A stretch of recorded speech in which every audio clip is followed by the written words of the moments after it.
এবার অনেকদিন পর অপু বিশ্বাসকে এক অনুষ্ঠানে দেখা গেল। অপুর সাথে ছিল জয় চৌধুরী। প্রিয় ভিউয়ার্স, এই বিষয়ে বিস্তারিত জানতে সম্পূর্ণ ভিডিওটি না টেনে দেখতে থাকুন।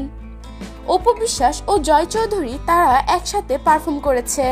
সুন্দরী প্রতিযোগিতায় বিচারক হয়েছেন অপু বিশ্বাস এবং সেখানে অপু বিশ্বাসকে অনেক বেশি প্রিটি লাগছিল, অনেক বেশি সুন্দর লাগছিল অপু বিশ্বাসকে। অপু বিশ্বাসের পরনে ছিল 3 পিস, মাথাটাও খুব সুন্দর করে বেঁধেছিল। অপুর নাচ দেখে সেখানকার দর্শকরা মুগ্ধ হয়েছে। সেখানে যাওয়া মডেলদের ইংলিশে অ্যাডভাইস দিচ্ছিল অপু বিশ্বাস। এই প্রথম কোন এক অনুষ্ঠানে ইংরেজিতে কথা বলে তাক লাগিয়ে দিল অপু বিশ্বাস। দর্শকরা অপু বিশ্বাসের এই অনুষ্ঠানটি খুব সাদরে গ্রহণ করেছে। অপুকে এরকম আরো বেশি অনুষ্ঠানে অতিথি হয়ে যাওয়ার মন্তব্য করেছে দর্শকরা। এই অনুষ্ঠানে অপু বিশ্বাসকে অনেক বেশি সুন্দর লাগছিল। দেখে মনে হয়েছে যেন বলিউডের কোনো নায়িকা স্টেজে পারফর্ম করছে। প্রিয় দর্শক, এই অনুষ্ঠানে অপুকে আপনাদের কাছে কিরকম লাগলো সেটা জানিয়ে দিবেন আমাদের কমেন্ট বক্সে।